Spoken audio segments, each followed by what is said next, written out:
चलो, तो सबसे पहले आज का सेशन जो है ना, it is going to be very very important, क्योंकि हम वहाँ तक पहुँच गए हैं जितना अपने जी सेट में आता है, तो उससे आगे थोड़ा सा जाएंगे हम। उससे पहले हम बात करते हैं कि जी सेट के कुछ क्वेश्चंस जो उससे रिलेटेड हैं, कल के टॉपिक से रिलेटेड। ये जी सेट 2017 में क्वेश्चन आया है।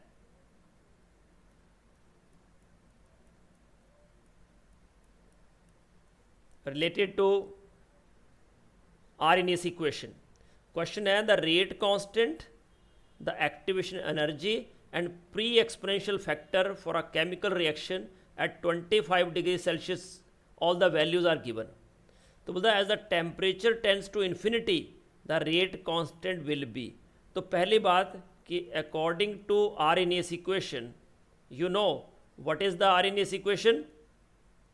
What is the relation? According to Arrhenius equation, rate constant K is equal to A into e raised to power minus EA by RT। हाँ जी, ओ सॉरी, मैंने स्क्रीन शेयर ही नहीं की। लो, इज इट विजिबल नाउ? ठीक है।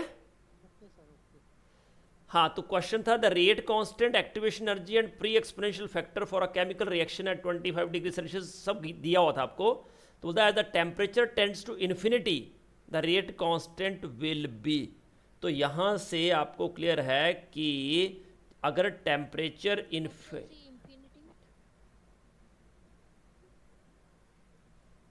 अब एक बार देखो, अगर मैं टी को इन्फिनिटी रखूँ, देखो टी इन्फिनिटी रखूँगा तो ये पूरी वैल्यू क्या हो जाएगी? 1/इन्फिनिटी क्या हो जाएगी? 0। तो k comes out to be a, k क्या आ जाएगा? Equal to a। And what is a? 6.0 into 10⁻14। तो ये आंसर आएगा। मतलब डोंट बी इन हेस्ट, ठीक है, क्योंकि हेस्ट मेक्स वेस्ट। इसलिए बिल्कुल आराम से सोचना है, क्योंकि टेम्परेचर इन्फिनिटी है तो ऑब्वियसली कहीं भी इन्फिनिटी हो तो पूरी वैल्यू इन्फिनिटी हो जाती है ना। बट यहाँ पे क्या है कि टेम्परेचर इन्फिनिटी है, और ये शायद मैंने क्वेश्चन करवाया है कि अगर एक्टिवेशन एनर्जी 0 हो या टेम्परेचर इन्फिनिटी हो तो k equal to a। I hope कि हमने ये किया था लास्ट लेक्चर में, ऐसा है ना। तो और यही क्वेश्चन जी सेट 2017 में आया है, और इसलिए इसका ऑप्शन होगा बी, राइट। तो इस तरह से आप इस क्वेश्चन को कर सकते थे। One more question from the same year, no इन 2019 में भी एक क्वेश्चन आया है इसी से रिलेटेड, और वो है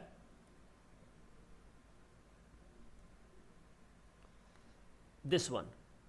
ये बोल रहा है कि ये जी सेट 2019 का क्वेश्चन है।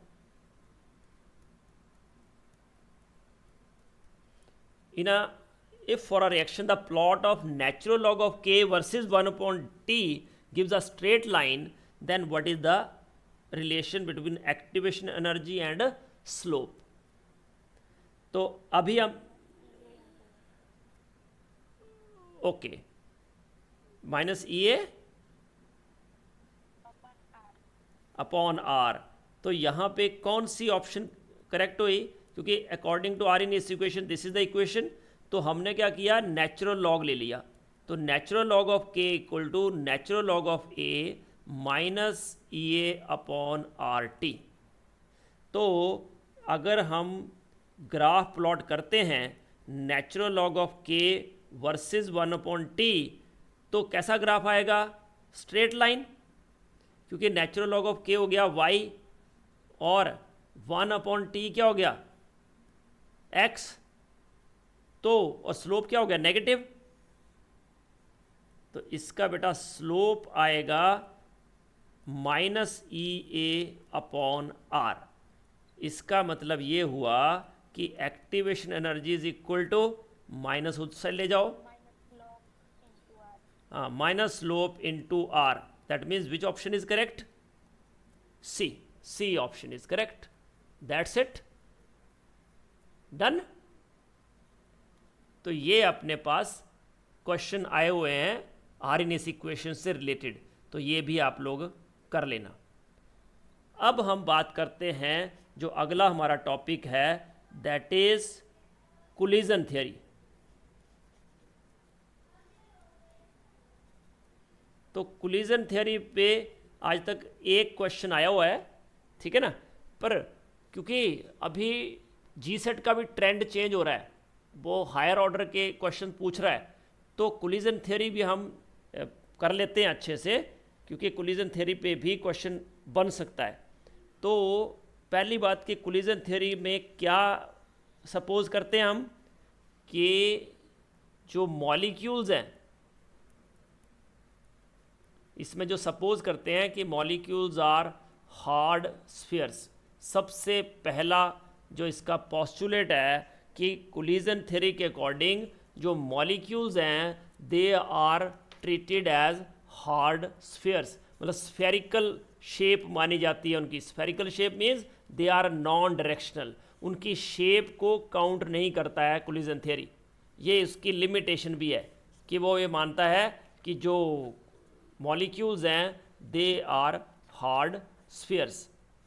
तो एक पॉइंट इसका ये याद रखना है आपको कि कोलिजन थ्योरी के अकॉर्डिंग जो मॉलिक्यूल्स हैं दे आर हार्ड स्फीयर्स, और उनकी शेप को वो कोई इम्पोर्टेंस नहीं देता है, उनकी शेप को काउंट नहीं करता है। अगर शेप को काउंट नहीं करता है तो उसका जो ओरिएंटेशन फैक्टर है, जो उसकी ओरिएंटेशन होनी चाहिए, उसको भी वो कोई इम्पोर्टेंस नहीं देता है, और इसी वजह से जो रेट है वो एक्चुअल रेट से अलग आता है। तो पहला पॉइंट ये हो गया इसका। दूसरा पॉइंट कि इस नाम ही कोलिजन है कि प्रोडक्ट्स कब बनेंगे,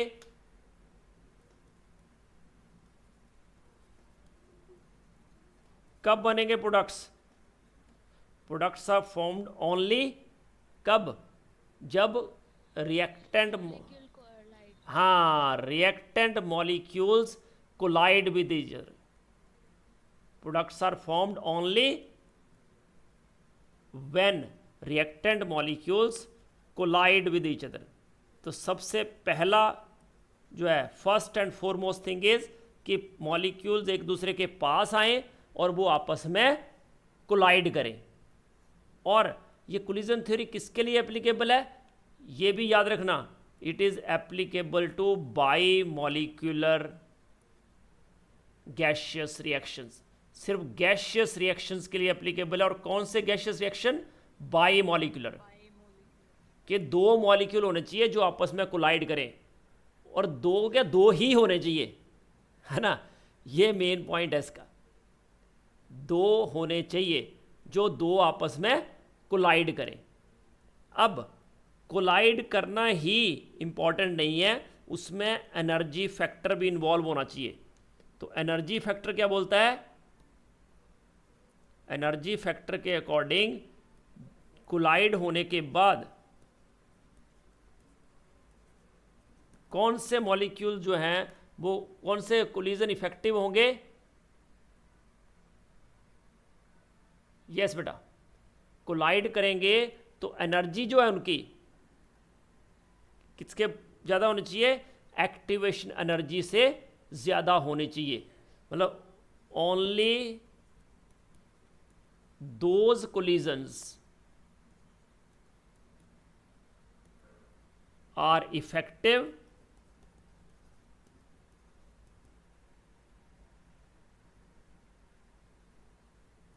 मतलब इफेक्टिव मतलब जो प्रोडक्ट बना सकते हैं जिसमें एनर्जी जो है ऑफ मॉलिक्यूल्स कितनी हो जाए? इज इक्वल टू और greater than activation energy. Activation energy से जो एनर्जी है वो ज़्यादा होनी चाहिए या कम से कम उसके इक्वल तो होनी चाहिए। जैसे मैंने मान लिया 2 मॉलिक्यूल लिए, ये 3 पॉइंट क्लियर हो गया आपको कि पहला मॉलिक्यूल्स, पहला तो ये ही ले लो कि ये बाई मॉलिकुलर गैसियस रिएक्शन के लिए एप्लीकेबल है और इसमें माना जाता है कि मॉलिक्यूल्स कैसे हैं, हार्ड स्फीयर्स। और तीसरा ये ले लो कि प्रोडक्ट्स बनेंगे जब रिएक्टेंट मॉलिक्यूल्स कोलाइड करें, और कोलाइड ही नहीं करें, उन मॉलिक्यूल्स की एनर्जी जो है वो इक्वल टू या ग्रेटर देन एक्टिवेशन एनर्जी हो जाए। तो लेट अस से कि मान लिया 2 मॉलिक्यूल्स हैं, पहले एक जैसे मॉलिक्यूल ले लेते हैं ए, ये 2 मॉलिक्यूल आपस में कोलाइड करते हैं, ठीक है, हार्ड स्फीयर्स हैं, इनमें कोई फोर्स ऑफ अट्रैक्शन रिपल्शन नहीं है, ऐसा माना गया है कि इनके बीच में कोई अट्रैक्शन या रिपल्शन नहीं है। बट जब ये कोलाइड करेंगे ये, तो अब कोलिजन फ्रीक्वेंसी का काम आता है इसमें कि कितने कोलिजन होते हैं पर यूनिट वॉल्यूम पर यूनिट टाइम। ये क्या है, कोलिजन फ्रीक्वेंसी। और कोलिजन फ्रीक्वेंसी क्या होती है, number of collisions per unit volume पर सेकंड या पर यूनिट टाइम लिखो। तो इसलिए इसको बोलते हैं कोलिजन फ्रीक्वेंसी, और इसकी जो वैल्यू है that is 1/√2 pi sigma square, और क्या होता है, average velocity into NA square. यहाँ ये सिग्मा क्या है, that is the collision diameter. ऐसे कि ये मॉलिक्यूल है एक, ये दूसरा मॉलिक्यूल है, ये तीसरा मॉलिक्यूल है, तो इनके सेंटर के बीच की डिस्टेंस जो है दैट इज़ सिग्मा एक्चुअली। इसको डायामीटर ऑफ द मॉलिक्यूल भी बोल सकते हैं हम, अगर एक ही जैसे मॉलिक्यूल हैं तो it is actually diameter of the molecule, और we can say collision diameter. और ये जो कोलिजन डायामीटर है ये एक्चुअल में, अगर ए और बी अलग अलग मॉलिक्यूल है मान लिया, देखो ये इसका रेडियस है RA और इसका रेडियस है RB, तो जो कोलिजन डायमीटर होगा that is equal to RA plus RB से थोड़ा सा कम, स्लाइटली लेस। समझे क्यों? क्योंकि जब ये कोलाइड करेंगे तो थोड़ा सा पेनेट्रेट करेंगे आपस में, वो तभी तो वो कोलाइड कर पाएंगे ना। इसलिए ये एक क्लोजनेस जो है, it represent the closeness of the approach of the molecular collisions. तो कोलिजन जब होगा तो जो कोलिजन डायमीटर है ये स्लाइटली लेस देन दिस होगा, इन दोनों के रेडियस के सम से थोड़ा सा कम होगा। ये भी इंपॉर्टेंट पॉइंट है। मैंने देखा नेट में यही क्वेश्चन आया हुआ एक बार कि collision diameter is equal to RA plus RB, greater than RA plus RB, कि less than RA plus RB।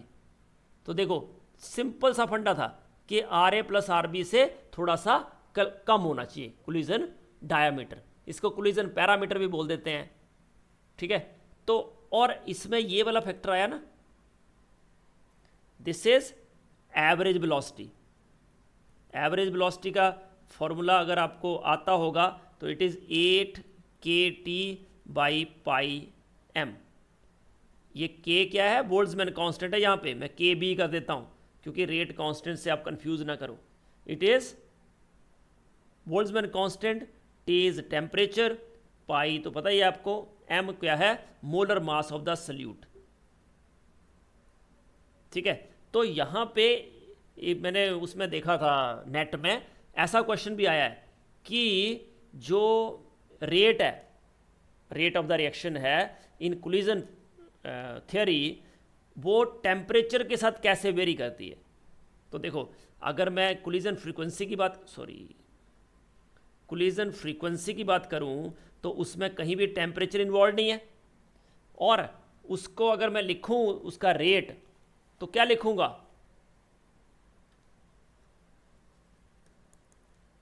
Z A into e raise to power minus E A by R T. ये e raise to power minus E A by R T क्या होता है? Fraction of molecules. कौन से fractions? Having energy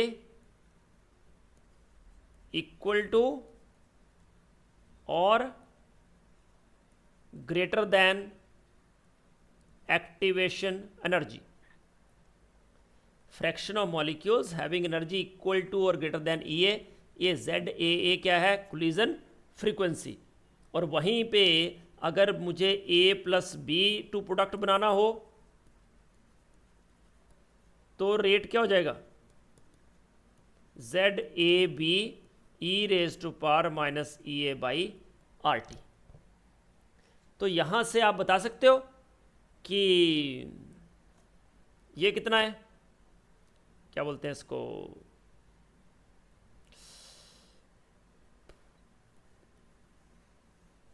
ये कौन सी बात कर रहे थे हम?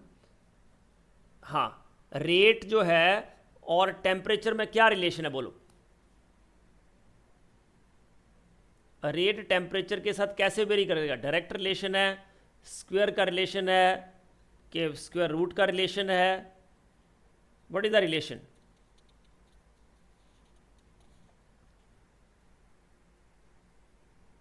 नहीं,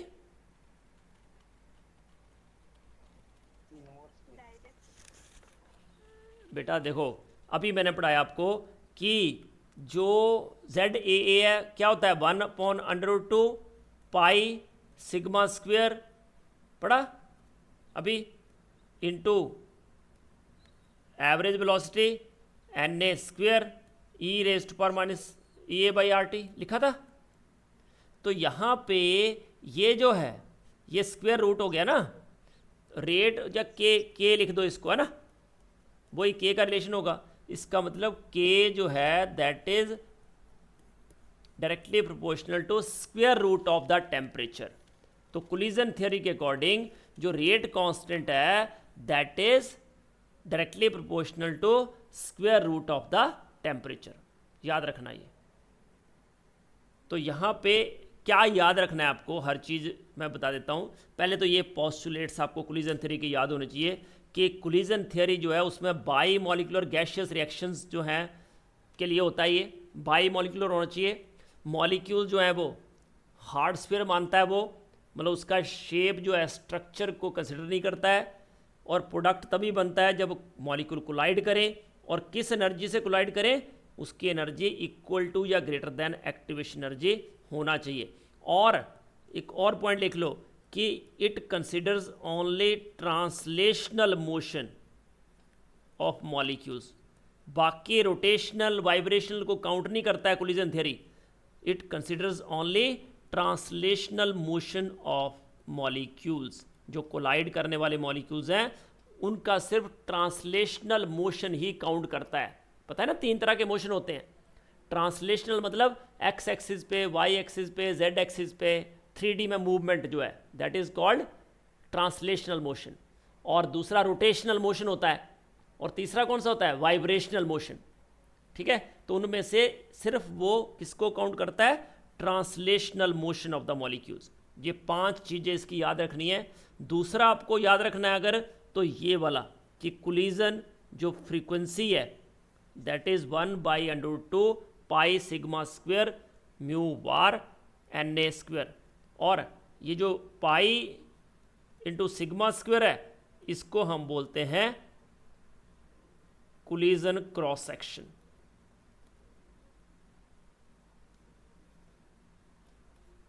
this is collision cross section, कि उस एरिया में अगर मॉलिक्यूल होगा तभी वो दूसरे मॉलिक्यूल्स के साथ कोलाइड करेगा। ओके, अब ये जो है कोलिजन थ्योरी में पहले जेड ए आ गए टोटल नंबर ऑफ कोलिजन्स, और उसमें e raise to power minus E A by R T क्या आ गया? Fraction of molecules having energy equal to और ग्रेटर देन ई ए। ठीक है, ओके। ये और आपने ये भी पढ़ा कि के जो है वो किसके प्रोपोर्शनल होता है, स्क्वायर रूट ऑफ टेम्परेचर। तो अगर मुझे K1 और K2 दिए हों अकॉर्डिंग टू कोलिजन थ्योरी, तो K1 is proportional to T1, K2 is proportional to square root of T2, K1 is proportional to square root of T1, K2 is proportional to square root of T2। तो इसका मतलब K2 by K1 जो है that is equal to square root of T2 by T1 as पर collision theory. इसका मतलब K2 is equal to K1 into square root of T2 by T1 as पर collision theory. That's it. तो इतना आपको collision theory में याद रखना है। उसके बाद जो थ्योरी है, देखो ये क्वेश्चन जो हैं इनमें से एक आध क्वेश्चन कोई आया होगा, है ना, बाकी ज़्यादा आया नहीं है, बट फिर भी हम इसको कर रहे हैं सेफ साइड के लिए, अगर कोलिजन पे क्वेश्चन आता है तो। अच्छा, ये सब करने के बाद जो के की वैल्यू आई वो एक्सपेरिमेंट से बहुत ही अलग थी। अब फिर सोचा गया कि क्यों ऐसा हुआ होगा, तो उससे निकल के आया कि उसने स्पेसिफिक ओरिएंटेशन जो थी मॉलिक्यूल की उसको कहीं भी इम्पोर्टेंस नहीं दी। ओरिएंटेशन ऑफ द मॉलिक्यूल्स को कहीं भी इम्पोर्टेंस नहीं दी गई। तो स्पेसिफिक ओरिएंटेशन ऑफ मॉलिक्यूल जो है वो अगर कंसिडर की जाए तो K is equal to P, अब Z ले लेता हूँ उसको, ZAA या ZAB, Z into e raise to power minus EA by RT। तो फिर ये P से मल्टीप्लाई किया गया, और P क्या है, इसको बोलते हैं स्टेरिक फैक्टर और प्रोबेबिलिटी फैक्टर। और ये स्टेरिक फैक्टर या प्रोबेबिलिटी फैक्टर क्या है, it is the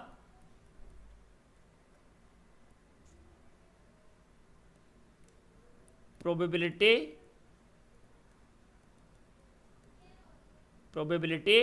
of colliding molecules to have proper orientation।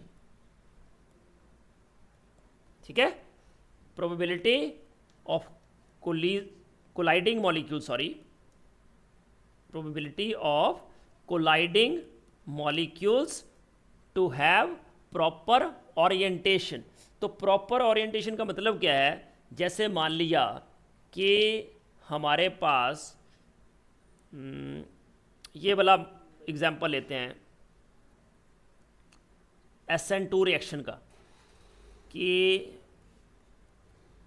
ये R1 R2 R3 है और यहाँ पे है Cl नेगेटिव, और यहाँ सेम साइड से OH नेगेटिव आयन इसको अप्रोच करता है। तो बताओ प्रोडक्ट बनेगा?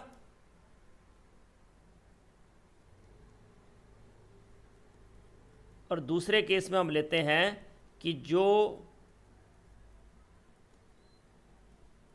OH नेगेटिव है that attack from back side. बताओ कौन सी ओरिएंटेशन प्रॉपर है और कौन सी? हाँ हाँ, क्योंकि यहाँ पे क्या होगा, यहाँ तो ये रिपेल करेंगे, जब ये आपस में सामने आएंगे ये तो दे रिपेल ईच अदर। तो ये कौन सा हुआ, इम्प्रॉपर ओरिएंटेशन। इम्प्रॉपर ओरिएंटेशन ये बोलता है कि चाहे मॉलिक्यूल कोलाइड करें और उनकी एनर्जी E से ज़्यादा ही हो, फिर भी प्रोडक्ट नहीं बनेगा अगर उनकी प्रॉपर ओरिएंटेशन नहीं होगी। तो प्रॉपर ओरिएंटेशन होना भी ज़रूरी है। तो कोलिजन थ्योरी यहाँ पे जो है वो मार खा गया कि उसने ओरिएंटेशन को कोई इम्पोर्टेंस नहीं दी। उसने सीधा बोल दिया कि जो मॉलिक्यूल, सिंपल उसने फंडा ले लिया कि मॉलिक्यूल्स को उसने हार्ड स्फीयर मान लिया। That is biggest limitation of collision theory, कि उसने ये उसके स्ट्रक्चर को तो कोई इम्पोर्टेंस दी नहीं, तो इस केस में, सेकंड केस में, due to proper orientation they can form the product, but first case में प्रोडक्ट नहीं बनेगा। तो इसका मतलब ये जो पी जेड है that is equal to molecules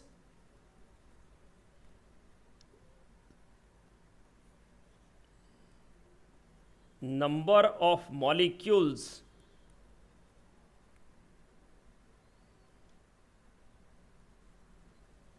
which collide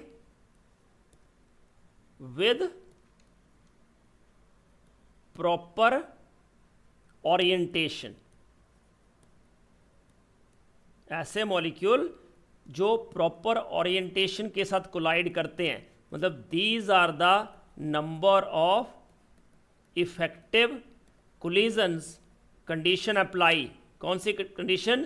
कि उनकी एनर्जी ये से ज़्यादा होनी चाहिए तो ये प्रोडक्ट बना सकेंगे, और ये है प्रॉपर ओरिएंटेशन। That's it. तो इतना जो है आप कोलिजन थ्योरी में याद करोगे, ठीक है। अब आ जाओ एक्टिवेटेड कॉम्प्लेक्स थ्योरी। दूसरी है, क्या बोलते हैं उसको, ट्रांजिशन स्टेट थ्योरी और ट्रांजिशन स्टेट थ्योरी और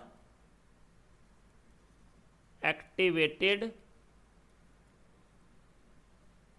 कॉम्प्लेक्स थ्योरी।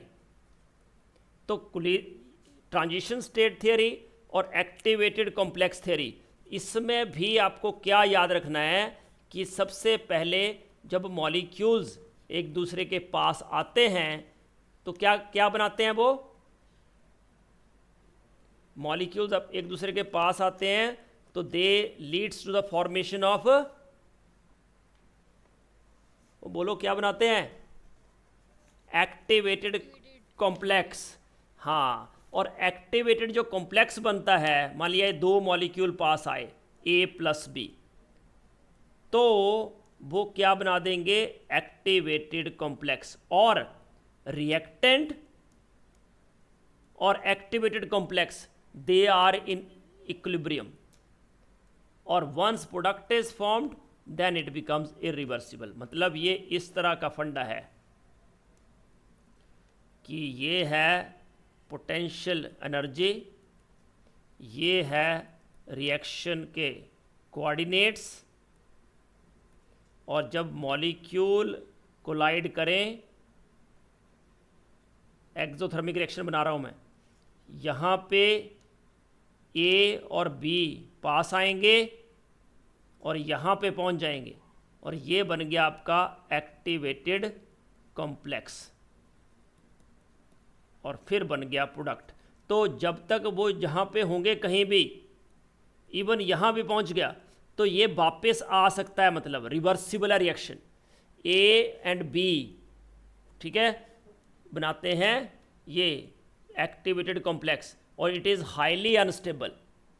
अगर वो वापस भी आ सकता है, रिएक्टेंट भी बना सकता है और प्रोडक्ट भी बना सकता है। तो रिएक्टेंट मॉलिक्यूल्स जो हैं they are first transformed into this transition state. इसको ट्रांजिशन स्टेट भी बोलते हैं और एक्टिवेटेड कॉम्प्लेक्स भी बोलते हैं, और इट इज़ हाईली एनर्जेटिक। ये इसकी एनर्जी सबसे ज़्यादा होगी। एक्टिवेटेड कॉम्प्लेक्स इज अनस्टेबल, और फिर वो ब्रेक करता है इनटू प्रोडक्ट्स किसी डेफिनेट रेट से।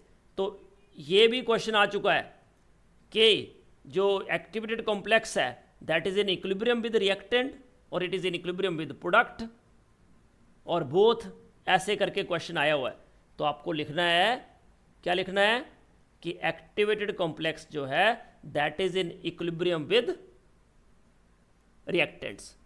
ठीक है, मैं अब इसमें इतना वही चीज़ें बताऊंगा आपको जो आप हमारे इस लेवल तक जी सेट तक जो है वो इम्पॉर्टेंट है, क्योंकि बाकी चीज़ें हम करेंगे जब हम CSIR नेट की स्टार्ट करेंगे कोचिंग, तब मैं बाकी चीज़ें बताऊंगा। अभी मैं उतना ही बताऊंगा जितना कि जी सेट के लिए हमें चाहिए। ठीक है, अब ये जो एक्टिवेटेड कॉम्प्लेक्स बनता है वो कहाँ बनेगा? एट द टॉप, सबसे ऊपर बनेगा ना। तो ये जो एक्टिवेटेड कॉम्प्लेक्स होता है वो बाकी मॉलिक्यूल्स के कंपैरिजन में कुछ अलग होता है ना। अनस्टेबल तो होता ही है, बट एक्टिवेटेड कॉम्प्लेक्स जो है उसमें जो एक्चुअली जो नॉर्मल मॉलिक्यूल्स होते हैं ना, पहले उनकी बात करते हैं।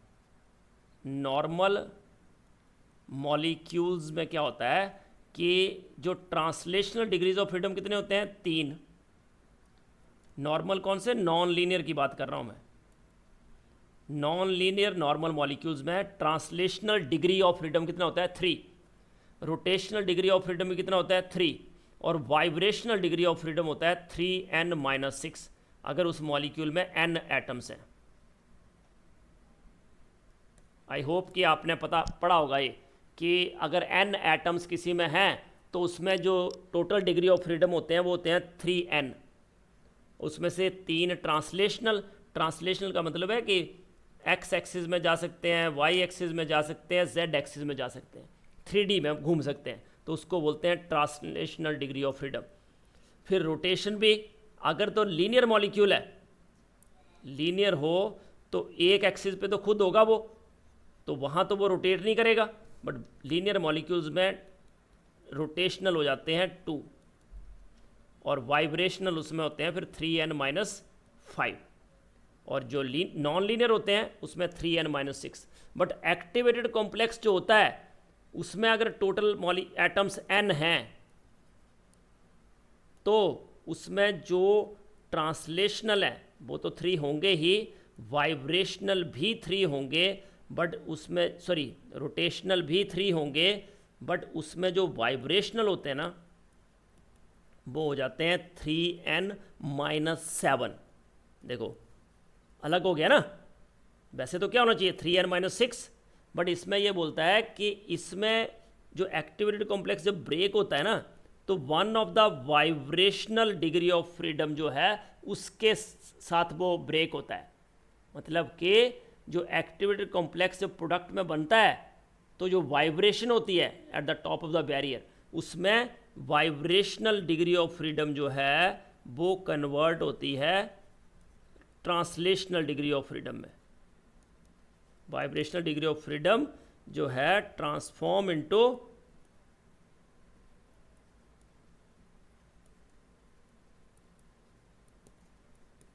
ट्रांसलेशनल डिग्री ऑफ फ्रीडम, मतलब उसमें एक डिग्री ऑफ फ्रीडम जो है वो कम होता है।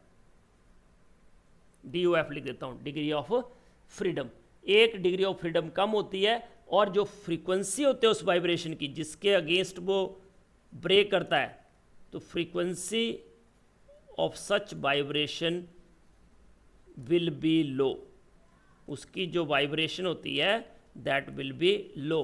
तो लो वाइब्रेशन जो होती है, लो फ्रीक्वेंसी ऑफ वाइब्रेशन, उस वाइब्रेशन जो है वो वाइब्रेशन जो है उसके अगेंस्ट वो ब्रेक करता है। तो ये बस इतना सा आपको एक्टिवेटेड कॉम्प्लेक्स थ्योरी में याद रखना है कि जो एक्टिवेटेड कॉम्प्लेक्स है उसमें जो डिग्री ऑफ फ्रीडम होता है उसमें vibrational degree of freedom 3n-6 की जगह 3n-7 होता है। ओके, ये हो गया दूसरा पार्ट। अब इसलिए मैं बोल रहा था आज का लेक्चर जो है it is going to be very very important. फिर हम एक और कंसेप्ट करते हैं, दैट इज दिस। ये है कौन सा रिएक्शन? बताओ कौन सा रिएक्शन है ये? ए से 2 प्रोडक्ट बन रहे हैं, बी एंड सी। इस रिएक्शन को क्या बोलते हैं?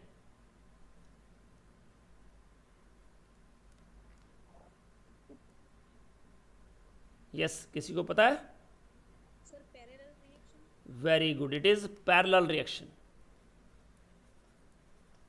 पैरेलल रिएक्शन बोलते हैं इसको। तो पैरेलल रिएक्शन में क्या होता है? जैसे देखो आपने ये पढ़ा होगा कि जैसे जो मॉलिक्यूल्स होते हैं ऑर्थो पैरा डायरेक्टिंग, जैसे मान लिया ये आपने टॉल्यूइन लिया और टॉल्यूइन से आपने क्लोरीनेशन की in the presence of anhydrous AlCl3, तो क्या होता है? We get CH3 ortho para directing होता है, तो ऑर्थो क्लोरोटोल्यून बनता है और पैरा क्लोरोटोल्यून बनता है। अलग अलग परसेंटेज में बनता है ना ऑर्थो और पैरा। तो ये भी एक पैरेलल रिएक्शन हुआ। तो उसी के कंटेक्स्ट में लेट अस से कि ए कोई रिएक्टेंट है जिससे दो प्रोडक्ट बन रहे हैं B and C. A decompose होता है बाय K1 रेट, तो वी गेट बी प्रोडक्ट, और K2 रेट से डिकम्पोज होता है तो वी गेट प्रोडक्ट सी। तो rate of formation of B dB by dt that is equal to K1 into A, और rate of formation of C that is K2 into A. और A का अगर हम बात करें कि ए का डिकम्पोजिशन, रेट ऑफ डिकम्पोजिशन या rate of decrease of A, minus sign आया ना डिक्रीज के लिए, तो that is equal to K1 into A plus K2 into A. K1 rate से B बनाने में A यूज़ हो रहा है और K2 रेट से C बनाने में यूज़ हो रहा है। तो ये हुआ rate of decomposition of A।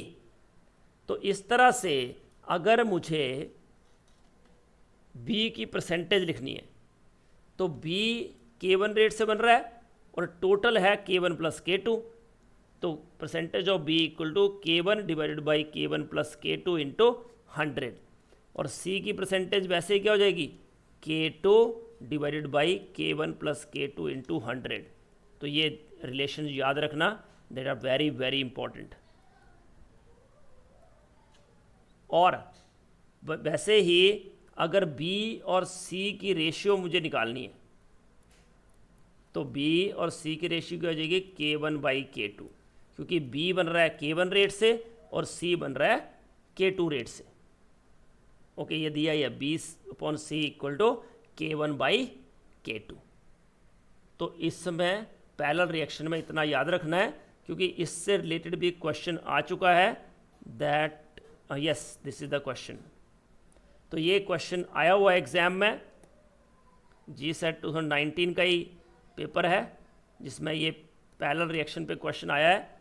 क्या है, for the given reaction X कोई रिएक्टेंट है जिससे क्या क्या बनता है, Y एंड Z, ये दो प्रोडक्ट बनते हैं। K1 रेट से Y बनता है और K2 रेट से Z। तो वैल्यू ऑफ K1 जो है दैट इज गिवन 1 इंटू 10⁻⁻⁴ पर सेकेंड। तो if the reaction starts from X से रिएक्शन स्टार्ट होता है तो बताना है कि ratio of the concentration of Y and Z at any given time during the course of reaction that is found to be Y is to Z 1/4। तो what is the value of K2? तो K2 की value find out करनी है ना। तो अभी हमने पढ़ा कि Y by Z that is equal to, देखो Y K1 रेट से बन रहा है और Z K2 रेट से, तो it is K1 by K2। तो that implies K2 is equal to K1 into Z upon Y। K2 निकालना है and that is equal to K1 into Z upon Y, और Z अपॉन K1 क्या हो गया, 1 into 10⁻⁻⁴, और Z upon Y कितना हो गया, Y अपॉन Z1। तो इट इज़ बी, तो इट इज़ 4.0 इंटू 10⁻⁻⁴ पर second. So this is the right answer. तो जिसने भी ये पैरेलल रिएक्शन के बारे में थोड़ा बहुत पढ़ा होगा वो इस क्वेश्चन को कर सकता था। और रिएक्शन कौन से होते हैं, रिवर्सिबल। तो रिवर्सिबल रिएक्शन में क्या होता है, जैसे A से B बना रहा है, K1 रेट से A to B बन रहा है और K-1 रेट से आपको B से A फॉर्मेशन हो रही है अगर, तो ऐसा रिएक्शन जिससे A से B भी बन जाए और B से A, तो ऐसे रिएक्शन को हम बोलते हैं रिवर्सिबल रिएक्शन। अब रिवर्सिबल रिएक्शन में अगर मैं करूँ रेट डिटरमिन, तो रिवर्सिबल में बताओ क्या हो जाएगा। एक और कौन से टाइप का रिएक्शन होता है, एक और भी होता है ना, पढ़े हैं तीनों टाइप। बोलो। एक A से B, मतलब K1 रेट से बन रहा है B, और K-1 रेट से वापस A फॉर्मेशन हो रही है ना। तो लेट अस से कि स्टार्टिंग में इसकी कॉन्सेंट्रेशन हो A, तो इसकी कितनी होगी 0, जब टाइम 0 है। आफ्टर टाइम T ये हो गया A-X, तो ये कितना बन जाएगा X। तो rate of the forward reaction का रेट जो है that is K1 into concentration of A, और रेट ऑफ बैकवर्ड रिएक्शन क्या होगा K-1 into concentration of B, क्योंकि बैकवर्ड रिएक्शन के लिए रिएक्टेंट क्या हो गया B, और फॉरवर्ड के लिए रिएक्टेंट क्या हो गया K1। इसका मतलब ये हुआ कि अगर मुझे नेट रेट ऑफ रिएक्शन निकालना हो इसमें,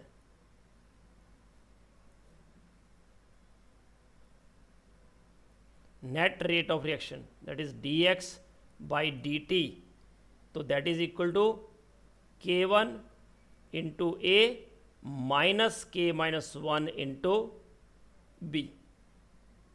इस तरह से वी कैन राइट, और K1 into A-X minus K-1 into X।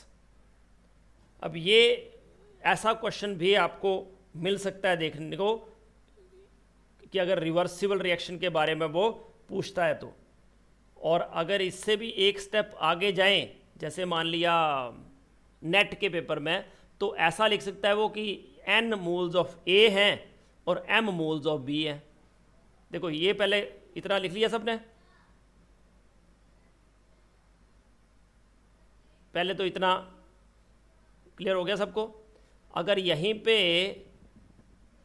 मैं लिख दूं कि n moles of A to give m moles of B, दोनों के अलग अलग मोल्स हैं, ये K1 रेट से, ये K-1 रेट से, तो इस केस में जो रेट ऑफ फॉरवर्ड रिएक्शन होगा वो क्या हो जाएगा K1 A-X, ये तो दोनों ऐसे रहेंगे A-X की पावर n, और बैकवर्ड रिएक्शन क्या हो जाएगा K2 X की पावर m, ये हो जाएगा K2 मतलब K-1।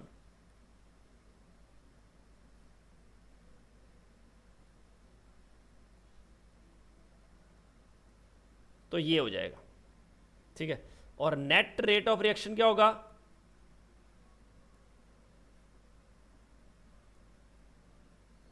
K1 A-X की power n minus K-1 X की पावर m, दैट्स इट। तो ये आपके पास रिवर्सिबल रिएक्शन के लिए हो जाएगा। ये मैं उतना ही बता रहा हूँ जितना अपने एग्ज़ाम में, ये जो GSET एग्ज़ाम है उसमें आ सकता है। जब हम नेट की बात करेंगे तो इससे थोड़ा सा एक स्टेप आगे जाएंगे। ओके, नाउ थर्ड इज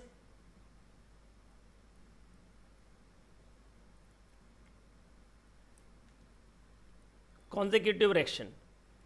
इसमें क्या होता है, इन रिएक्शंस में क्या होता है कि पहले A से बना B और फिर B से बना C, A से B, B से C। तो A से B जो है लेट अस से कि रेट कांस्टेंट है K1, और B to C rate constant है K2, ठीक है।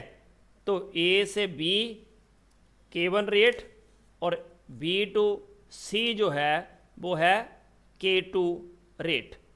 तो ऐसा केस अगर हो तो ऐसे केस में पहला जो क्वेश्चन बनता है ना वो बनता है कि इनका जो ग्राफ कैसा होगा। ये क्वेश्चन जी सेट में बन सकता है। तो आपको पता है कि जो A है वो कम ही होता जा रहा है, क्योंकि A से तो B और C बनेंगे ना, और C का क्या है वो बढ़ता ही जाएगा। बट B क्या है, B कैसा है कि पहले A से B बनेगा और फिर B से C। तो B का ग्राफ जो है ना थोड़ा सा अलग होगा A और C से। A का ग्राफ पहले बनाते हैं। तो A का ग्राफ तो ऐसा आएगा कि वो डिक्रीज करता जाएगा, कॉन्सेंट्रेशन वर्सेस टाइम, ये कम ही होता जाएगा। और अगर C की बात करें तो C जो है वो बढ़ता ही जाएगा, A कम ही होता जाएगा, C बढ़ता ही जाएगा एक्सपोनेंशियली। बट जो थर्ड वाला है मतलब B, आपको पता है A से पहले B बन रहा है और फिर B से C, तो पहले तो A का अमाउंट थोड़ा बढ़ेगा, जैसे जैसे A कम होगा B बढ़ता जाएगा। क्योंकि पहले देखो A बहुत जल्दी डिक्रीज़ हो रहा है तो ऑब्वियसली B बहुत जल्दी इंक्रीज़ होगा, एक मैक्सिमम अटेन करेगा और देन इट विल डिक्रीज। तो C जो B का ग्राफ है वो ऐसा आएगा। तो it is important, consecutive reaction में देख लो, A हमेशा डिक्रीज करेगा, B पहले बढ़ेगा, एक मैक्सिमम अटेन करेगा and then it will decrease, और जो C है वो हमेशा बढ़ता जाएगा। तो इसको कॉन्सेक्यूटिव रिएक्शन मतलब कि पहले एक रिएक्टेंट से दूसरा रिएक्टेंट बने और फिर अगला रिएक्टेंट फिर नेक्स्ट रिएक्टेंट में चेंज हो, मतलब B एक किस्म का इंटरमीडिएट हुआ इसमें, है ना, A से B, B से C। तो ये हो गया कॉन्सेक्यूटिव रिएक्शन। ओके, अब इसके बाद अगर हम अगली बात करते हैं तो अगला जो कंसेप्ट है वो है theories of unimolecular gaseous reactions. तो इसमें लिंडमैन थियरी है, हिंशलवुड थियरी है, राइस रैम्स कैसल थियरी है, RRK theory, NB Slater's theory है, RRKM थियरी है। बट इनमें से हम ये थियरीज जो हैं वो नहीं करेंगे क्योंकि इन पे आज तक कोई क्वेश्चन नहीं आया है। But Lindeman theory of unimolecular gaseous reaction is very very important, चाहे वो CSIR नेट हो चाहे वो G सेट हो। तो ये थियरी जो है that is very very important. तो इस थियरी को हम डिटेल में कर रहे हैं, ठीक है। इस थियरी के बेस पे ही जो है क्वेश्चंस आते हैं। तो लिंडमैन थियरी क्या है, हम स्टार्टिंग से इसको कर रहे हैं, पूरा डिटेल में करेंगे इसको, और इसको ध्यान से समझना। बिल्कुल आसान सी थियरी है, और लास्ट में मैं आपको ये भी बता दूंगा कि आपको क्या याद रखना है। थियरी मैं बता रहा हूँ फॉर योर इंफॉर्मेशन, ठीक है। और लास्ट में आपको बताऊंगा मैं कि इनमें से क्या क्या आपको पॉइंट्स G सेट के हिसाब से याद रखने हैं। तो पहले तो क्वेश्चन ये बनता है कि Lindemann theory is about what. तो it is for unimolecular reactions. ये किसके लिए है, यूनिमॉलिक्यूलर रिएक्शन के लिए थियरी है। यूनिमॉलिक्यूलर मतलब एक ही मॉलिक्यूल हो, उसमें A से product banana, capital A is reactant which gives product.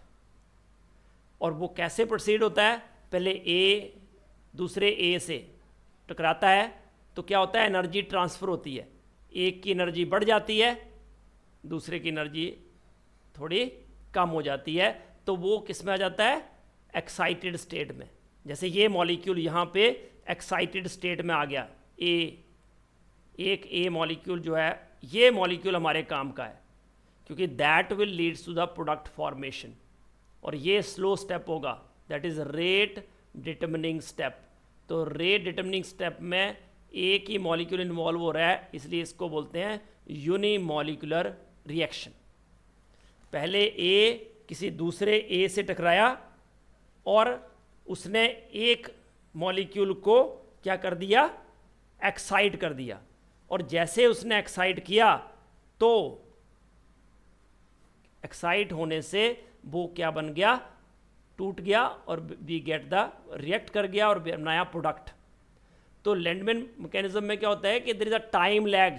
किसमें, पहले जब एनर्जाइजेशन होगी A to A star, A star का मतलब है एक्साइटेड मॉलिक्यूल, ठीक है, एनर्जेटिक मॉलिक्यूल, और उसकी डिकम्पोजिशन इनटू प्रोडक्ट, तो there is a time lag. तो this is also one of the important question. पहला कि जो लिंडमैन थियरी है that is for unimolecular reaction, और उसमें ए किसी दूसरे ए से टकराता है और क्या बनाता है, एक्साइटेड मॉलिक्यूल, और वो एक्साइटेड मॉलिक्यूल जो है डिकम्पोज होता है और आइसोमराइज होता है इनटू प्रोडक्ट। और ये जब ये आइसोमराइज होता है इनटू द प्रोडक्ट तो there is a time lag. Time lag का मतलब होता है कि इंस्टेंटेनियस नहीं होगा, एकदम नहीं हो जाएगा कि जैसे उसने एनर्जी ली और हो गया, ऐसा नहीं होगा। पहले वो एनर्जाइज होगा, फिर कुछ टाइम लेगा और उसके बाद वो प्रोडक्ट बनाएगा। तो उस टाइम के ड्यूरिंग वो डी एनर्जाइज भी हो सकता है। जैसे हमने एक्टिवेटेड कॉम्प्लेक्स थ्योरी में पढ़ा ना कि रिएक्टेंट से एक्टिवेटेड कॉम्प्लेक्स बनता है और फिर एक्टिवेटेड कॉम्प्लेक्स से product, but activated complex back भी आ सकता है। वैसे ही यहाँ है कि ये मॉलिक्यूल एनर्जाइज हुआ, बट एनर्जाइज होने के तुरंत बाद ऐसा नहीं हुआ कि प्रोडक्ट बन गया, there is a time lag. तो वो जो टाइम लैग है उसके बीच में वो रिवर्ट भी हो सकता है। एनर्जाइज मॉलिक्यूल क्या हो सकता है, रिवर्ट हो सकता है, ठीक है। तो according to steady state approximation, ये स्टेडी स्टेट क्या होती है बता सकते हो? मैं ही बताता हूं आपको कि स्टेडी स्टेट क्या होती है कि जैसे कॉन्सेंट्रेशन जो है ना पहले बढ़ेगी, फिर एक टाइम तक वो कांस्टेंट ही रहेगी, चेंज नहीं होगी, that is called steady state. ये है स्टेडी स्टेट। ये कॉन्सेंट्रेशन है विद टाइम, टाइम के साथ कॉन्सेंट्रेशन अगर चेंज नहीं होती है, इक्विलिब्रियम मेंटेन होता है, मतलब कि जितने मॉलिक्यूल बने उतने ही रहे, इतने रहे मतलब कि अगर वो बाकी प्रोडक्ट में बन गए तो उससे दूसरे एक्साइट होके उसको मेकअप कर देंगे, मतलब उसकी कॉन्सेंट्रेशन को चेंज नहीं होने देंगे, that is called steady state. तो according to this when a reacting species is produced as an intermediate in a chemical reaction, तो उसकी जो रेट ऑफ फॉर्मेशन है that is equal to the rate of decomposition. जो rate of formation है उतना ही rate of decomposition है एक level के बाद। पहले वो बढ़ा, मैंने बताया ना अभी कि पहले कॉन्सेंट्रेशन बढ़ी, फिर जितना बनता है उतना ही टूटता जाता है, तो उसकी कॉन्सेंट्रेशन क्या हो जाती है, fix for a particular interval of time. उसको हम बोलते हैं स्टेडी स्टेट। उसके आगे और पीछे कम ज़्यादा होगी, बट उसके इंटरवल में, उस टाइम इंटरवल में वो कांस्टेंट रहेगी। तो जो एनर्जाइज्ड स्पीशीज है that is short lived. It's rate of formation क्या होगी, देखो बनेगा तो K1 A², क्योंकि A स्टार बनाना है आपको, तो ये वाला रिएक्शन चलेगा ना, A plus A gives A star. तो rate of formation of A star is K1 into A², और उसकी डिकम्पोजिशन देखेंगे तो बोलो, डिकम्पोजिशन बोलो A स्टार की, एक तो बैक हो रहा है बाई K-1 रेट से और डिकम्पोज हो रहा है बाई K2 रेट से। तो डिकम्पोजिशन में दोनों आएंगे, देखो its rate of decomposition is K-1 A into A star plus K2 into A star. और मैंने क्या बोला कि स्टेडी स्टेट अप्रोक्सीमेशन के according to steady state approximation जो कॉन्सेंट्रेशन है ए स्टार की दैट इज़ फिक्स्ड, तो इसका मतलब change in A star per unit time is zero, उसके चेंज जो है ए स्टार की टाइम के साथ दैट इज़ ज़ीरो। तो k1a² हो गया रेट ऑफ फॉर्मेशन और ये हो गया रेट ऑफ डिकम्पोजिशन, तो दोनों का जो डिफरेंस है that comes out to be zero. k1a² rate of formation of A star और जो k-1 स्टार और k2 star that is rate of decomposition. तो ये पूरा जो है इन दोनों का difference that is equal to zero. तो इसको अगर यूज़ करें तो let us calculate A star. तो यहाँ से ए स्टार आ जाएगा, देखो इनमें ए स्टार को कॉमन ले लो। अगर मैं ए स्टार कॉमन लेता हूँ, इसमें ए स्टार मैंने कॉमन लिया ना, तो ए स्टार कॉमन लूँगा, इसको मैं उधर ले जाऊँ, इसमें ए स्टार कॉमन ले लिया तो क्या आएगा अंदर, k-1 a plus k2 equal to k1a²। ये माइनस आएगा उस साइड तो माइनस कैंसिल हो जाएगा दोनों साइड, और इस तरह से ए स्टार जो है उसकी कॉन्सेंट्रेशन आएगी k1a² divided by k-1a plus k2। तो यही आया ना, देखो k1a² k-1a k2, ये आ गया ए स्टार के कॉन्सेंट्रेशन। और rate of formation, rate of reaction क्या है, minus dA/dt and that is equal to k2 into A star, that is rate determining step. मैंने बताया ना second step is rate determining step. तो उस तरह से रेट जो है दैट इज ए स्टार की ये पूरी वैल्यू इंटू k2, तो k1 k2a² divide by k-1a plus k2 that is the rate. अब देखो अगर a की वैल्यू हाई है, a की वैल्यू अगर हाई है तो इसका मतलब k-1a जो है that is very very greater than k2, तो r की वैल्यू क्या हो जाएगी, k2 can be neglected as compare to this, तो k1 k2a² divided by k-1a, तो एक a कैंसिल हो जाएगा, रेट क्या आ जाएगा k1 k2 upon k-1 into a, that means reaction is first order at high concentration. और यही क्वेश्चन आता है कि यूनिमॉलिक्यूलर रिएक्शन में अगर concentration of the reactant high है तो रेट क्या होगा, किस ऑर्डर का रेट होगा, तो किस ऑर्डर का रेट होगा, फर्स्ट ऑर्डर। अगर लो कॉन्सेंट्रेशन है तो लो कॉन्सेंट्रेशन है तो क्या होगा k-1a, हाँ सेकेंड ऑर्डर, क्योंकि k-1a is very very less than k2। अगर k-1a is very very less than k2 तो दैट इज नेग्लेक्टेड, तो it comes to be k1a², तो रेट क्या हो जाएगा k1a², क्योंकि k2 से k2 कैंसिल हो जाएगा और ये हो जाएगा सेकेंड ऑर्डर।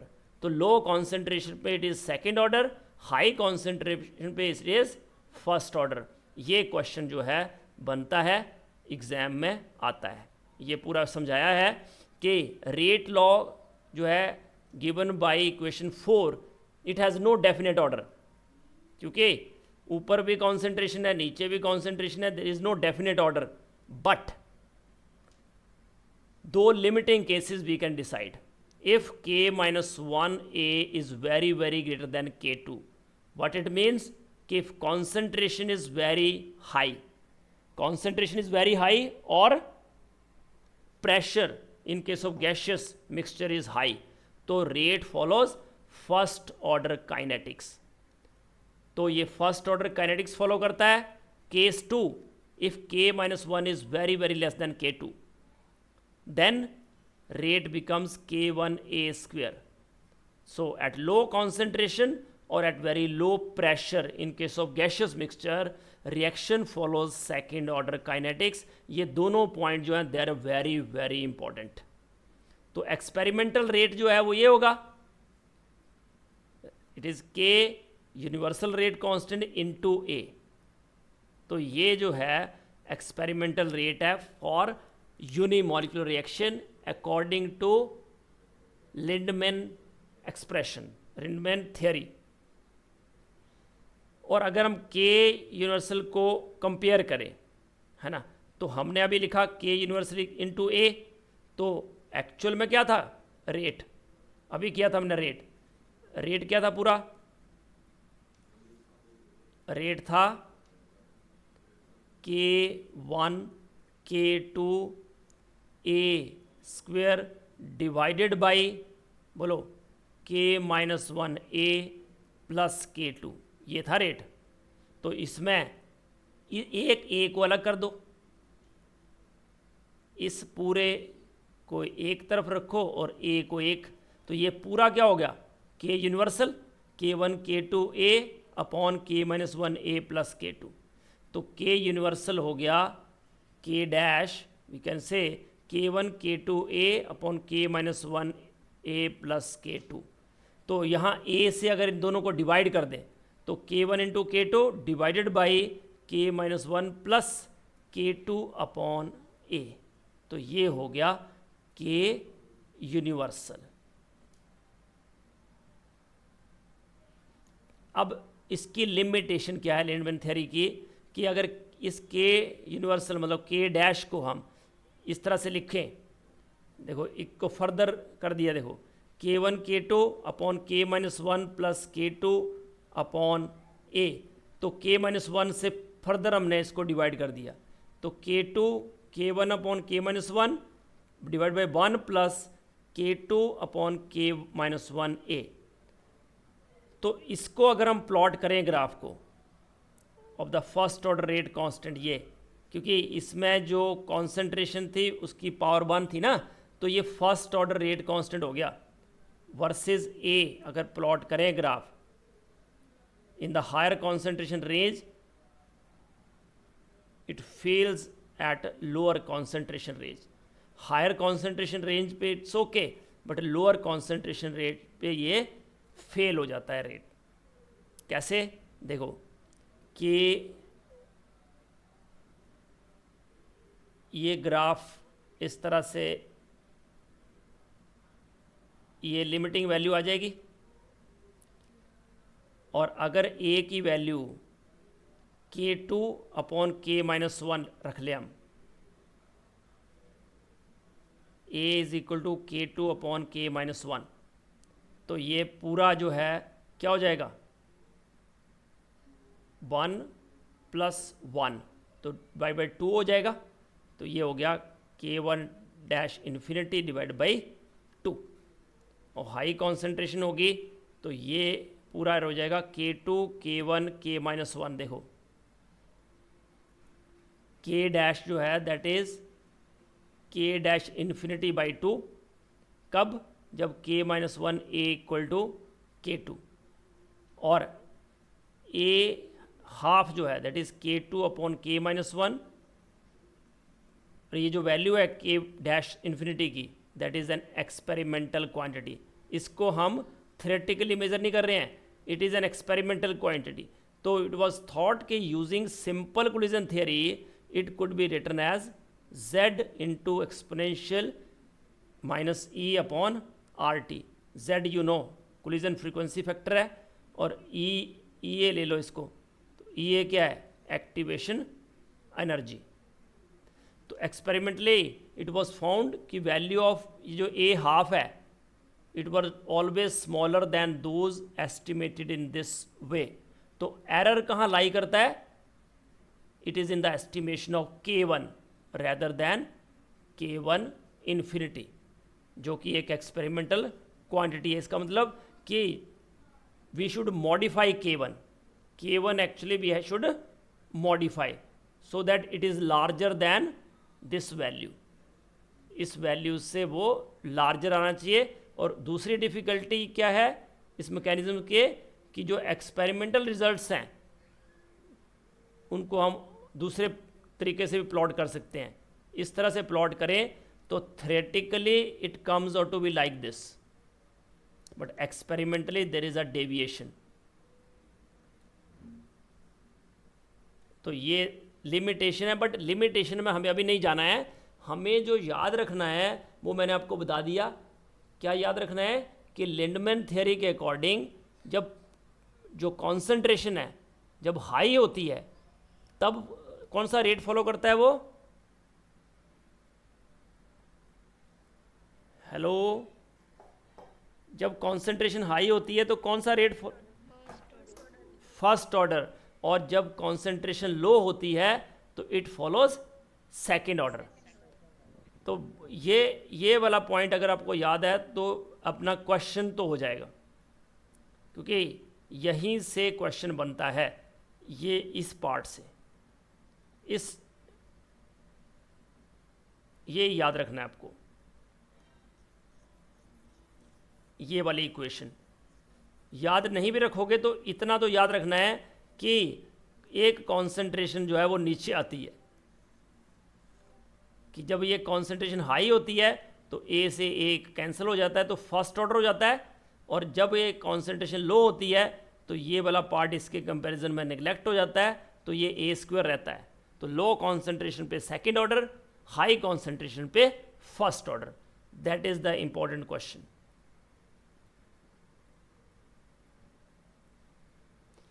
तो ये GSET 2013 में क्वेश्चन आया, उसके बाद नहीं आया है, बट फिर भी हम रिस्क नहीं लेंगे इसलिए मैंने करवा दिया आपको। तो लिखा है according to Lindemann's theory of unimolecular reactions at very high pressure the gaseous reaction follows. तो फर्स्ट ऑर्डर काइनेटिक्स है ना, it follows first order kinetics. So that's all, इतना केमिकल काइनेटिक्स में हमें करना था, ठीक है। और अब इसके टेस्ट के लिए आप रेडी हो जाओ। आज का जो टेस्ट है मैं कल कर दूंगा अपलोड। ये जो टेस्ट 5 करो, और वो जो टेस्ट मैं रखूँगा that is means unlimited time के लिए रखूँगा, मतलब 30th आपके टेस्ट तक, GSET के टेस्ट तक, तब तक का टाइम होगा। Mega test you can attempt any time after studying, but जो 10 क्वेश्चंस होते हैं ये वाले जो साथ साथ आपको हर दिन देते हैं वो इम्पोर्टेंट है। क्यों? क्योंकि वो डिसाइड करते हैं कि आज का जो लेक्चर है आपने वो अच्छे से समझा कि नहीं, और उसमें जो डाउट होते हैं that I will take up. तो आज के किसी के पास डाउट है कोई? यस बेटा बोलिए। थर्ड क्वेश्चन था कि concentration C of a compound undergoes decomposition, बोला ना। तो this is the question from CSIR net 2012 कि अगर जो क्वार्टर लाइफ, हाफ लाइफ है, उसको हमने क्वार्टर लाइफ में जनरलाइज कर दिया फर्स्ट ऑर्डर केमिकल रिएक्शन के, तो वो किसके बराबर होगा? और आपके ऑप्शंस थे natural log of 2 upon K, then natural log of 4 upon K, फिर था 4 अपॉन K, और लास्ट ऑप्शन थे 1 अपॉन 4K। अब देखो, अगर मैं हाफ लाइफ की बात करूं तो पहले टाइम, फर्स्ट ऑर्डर काइनेटिक्स का टाइम लिख देता हूं मैं। फॉर फर्स्ट ऑर्डर रिएक्शन, क्योंकि नेचुरल लॉग में है तो टाइम इक्वल टू क्या था? 1 upon K natural log of A0/AT।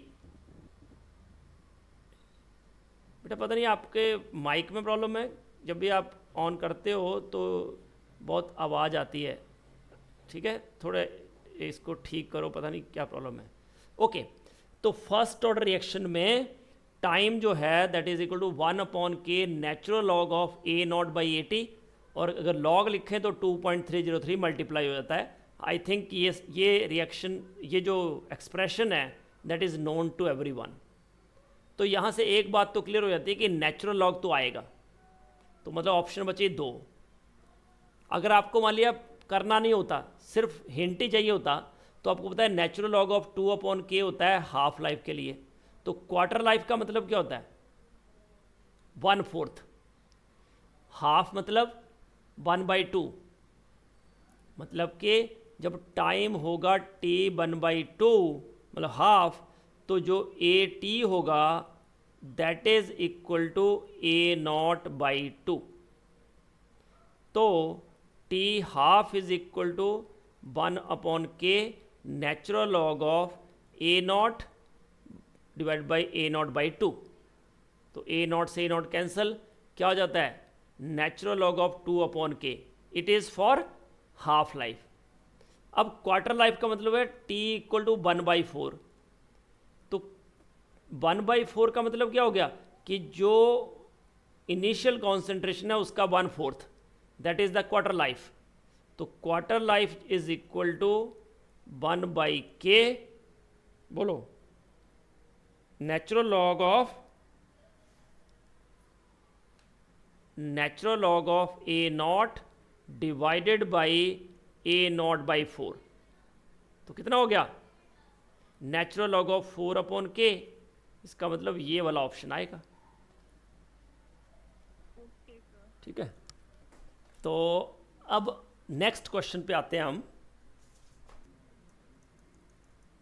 This was the question कि कॉन्सेंट्रेशन जो है C of a compound undergoing decomposition as a function of time is given below and what is the order of the reaction. तो जब ये ऐसा question आए तो ये हिट एंड ट्रायल मेथड से करना होता है। कैसे? कि कॉन्सेंट्रेशन दी है, टाइम दी है, आपको इनिशियल कॉन्सेंट्रेशन दी है, कितने दी है? 1, और 1 मिनट के बाद वो कितना हो जाता है? 0.8, मतलब कितना कम हो गया? 0.2। सेकेंड मिनट के बाद कितना हो जाता है? 0.67, कितना कम हो गया? 0.13। और फिर अगले 4 मिनट के बाद कितना कम हो जाता है? 0.17। तो देखो 0.2, 0.13, 0.17 और फिर 0.16 सेकंड के बाद। और ये 0 से मतलब 4 मिनट जो है वो हाफ लाइफ हुआ इसका, है ना? 1 से 1.0, 1 से 0.5, 0 से यहाँ है ना? तो अब a0 की वैल्यू दी है आपके पास, a1 दिया है 0.8, a2 दिया है 0.67, a4 दिया है, मतलब a1 1 2 4 क्या लिए? Time minutes. 4 मिनट्स के बाद 0.50 और 6 मिनट्स के बाद 0.40। अब k की वैल्यू अलग अलग उसमें लिखो। k की वैल्यू ज़ीरो ऑर्डर रिएक्शन के लिए क्या होती है? a0 minus AT/T। First order के लिए 2.303/T log ऑफ a0/AT। और सेकेंड ऑर्डर के लिए कितनी होती है? 1/T 1/A0 minus 1/AT। तो this is the value of k। ये k की वैल्यूज़ हैं अलग अलग, ये ज़ीरो ऑर्डर के लिए, ये फर्स्ट ऑर्डर के लिए, और ये सेकेंड ऑर्डर के लिए। ठीक है, अब अगर हम यहाँ से बात करें, 0 से 4 हाफ हुआ, तो टाइम कितना लगा? 4 मिनट। बट 0.8 से 0.4 भी तो हाफ हुआ, तो हुआ कि नहीं? पर टाइम कितना लगा? हाँ, 1 से 0.5 में टाइम लगा 4 मिनट्स। देखना, बहुत इंपॉर्टेंट बात बताने जा रहा हूँ मैं, जो कि पूरे क्वेश्चन करने से भी नहीं आती आपको। ये बात ऐसे है कि हाफ लाइफ कब, जब 1.00 ए नॉट था, तब हाफ लाइफ आया 4 मिनट्स। और वही हाफ लाइफ जब 0.80 थी कॉन्सेंट्रेशन, तो हो गया 5 मिनट्स। अब मुझे बताओ, हाफ लाइफ कॉन्सेंट्रेशन के साथ क्या रिलेशन है उसका? हाफ लाइफ का कॉन्सेंट्रेशन के साथ क्या रिलेशन है? डायरेक्ट रिलेशन है कि इनवर्स रिलेशन है? हाँ जी, डायरेक्टली प्रोपोर्शनल कि इनवर्सली? इनवर्सली प्रोपोर्शनल है। टी अगर कॉन्सेंट्रेशन कम हो रही है तो हाफ लाइफ बढ़ नहीं रहा? Second order. Yes, that's it, खत्म हो गई बात। क्योंकि ये इनवर्स रिलेशन है। अगर ऐसा होता कि हाफ लाइफ दोनों का बराबर आता, 4 मिनट 4 मिनट, तो कौन से ऑर्डर का रिएक्शन होता? फर्स्ट ऑर्डर, बिल्कुल सही। और अगर ऐसा होता कि पहले का हाफ लाइफ जो है वो 5 मिनट होता और सेकंड का हाफ लाइफ 4 मिनट होता, तो जीरो ऑर्डर। फिर यहां पे सिर्फ एक पंगा है बचा है। कौन सा? कि आपने ये तो जज कर लिया कि जीरो और फर्स्ट नहीं है। अब हाफ लाइफ जो होता है that is inversely proportional to, ऐसा पढ़ा था ना, n-1। ऐसा ही किया था ना हमने, कि अगर ज़ीरो ऑर्डर होगा तो n होगा 0, तो हाफ लाइफ हो जाएगा a0 की पावर 1/a0 की पावर -1, मतलब a0 के प्रोपोर्शनल। और अगर फर्स्ट ऑर्डर होगा तो half life is independent of initial concentration की पावर 0, मतलब इंडिपेंडेंट है। और अगर, क्योंकि यहाँ पे हाफ लाइफ क्या होता है, सीधा लिख दो 0.693/k। और अगर सेकेंड ऑर्डर होगा, n होगा 2, half life is directly inversely proportional to 1/a0। और थर्ड ऑर्डर अगर होगा तो n is 3 and half life is proportional to 1/a, हाँ सॉरी, 1/a0 स्क्वायर। इसका मतलब ये हुआ कि half life first divided by half life second is equal to initial concentration of the first divided by, sorry, initial concentration of the second divided by initial concentration of the first. किसके लिए? Second order के लिए। But वहीं half life of first divided by half life of the second is equal to initial concentration of the second over initial concentration of the first की power 2। सही लिखा?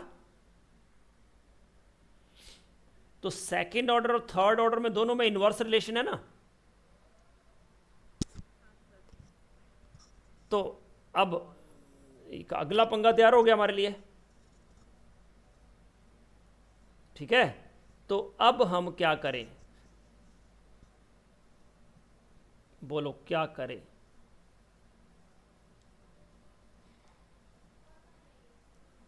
तो अब हमें सेकेंड ऑर्डर, जीरो और फर्स्ट का तो हो गया क्लियर, बट सेकेंड ऑर्डर के लिए हमें क्या करना पड़ेगा? हमें के लिखना पड़ेगा 2 बार। एक तो किसके लिए है? 1 मिनट के लिए। 1 मिनट बाद क्या हो जाता है? 1/1.0 माइनस 1/0.67, नहीं 1 - 0.80। और दूसरा ये 1 मिनट के बाद, फिर 2 मिनट्स के बाद है 1/1.0 माइनस 1 ए, क्या रिलेशन बनता है 1/AT माइनस 1/A0 होता होगा ना, क्योंकि ये वैल्यू बड़ी होनी चाहिए ना आगे वाली, तभी तो के पॉजिटिव रहेगा। 1/AT माइनस 1/A0 है ना। तो 1 मिनट के बाद और 2 मिनट के बाद इन दोनों के हमने जज कर लिए 1.0 सॉरी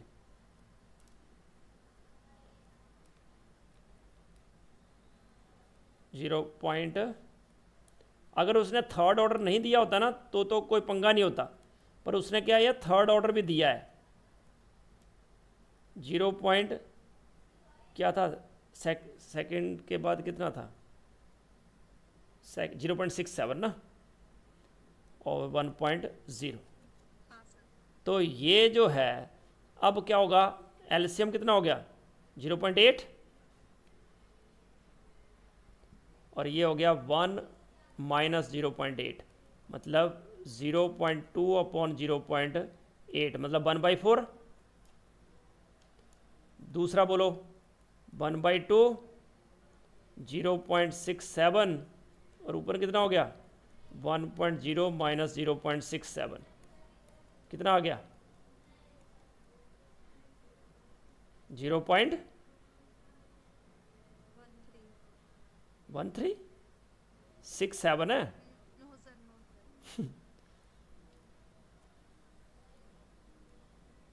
बोलो 0.37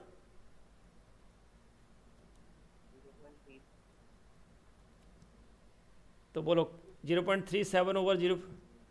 हाँ तो कितना आ गया ये 3 सॉरी 3 तो 0.33/0.67 तो ये तो हाफ ही हो गया ना,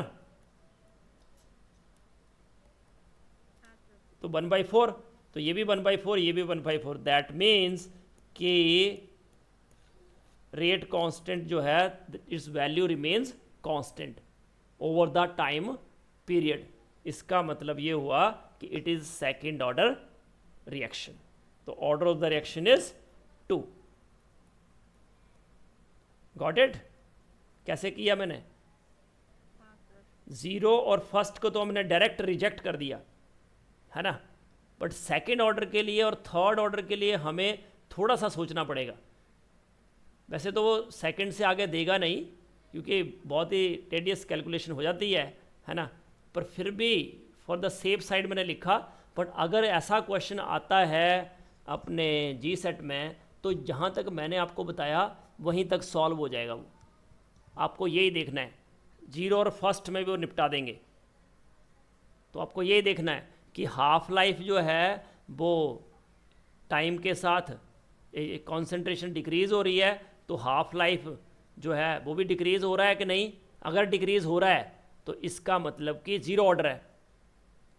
एक ही है जिसमें हाफ लाइफ कॉन्सेंट्रेशन के साथ जो है वो डिक्रीज़ करता है। जैसे कॉन्सेंट्रेशन डिक्रीज़ करती है तो हाफ लाइफ भी डिक्रीज़ करता है, और दैट इज़ 0 ऑर्डर। और फर्स्ट ऑर्डर में क्या देखना है कि हाफ लाइफ जो है कांस्टेंट रह रहा है क्या। अगर कांस्टेंट रह रहा है इसका मतलब फर्स्ट ऑर्डर है। इन दोनों में कोई नहीं है तो सेकंड ऑर्डर आंसर होगा जी सेट में, उससे आगे नहीं जाएगा वो। ओके, और क्वेश्चन? यस बेटा।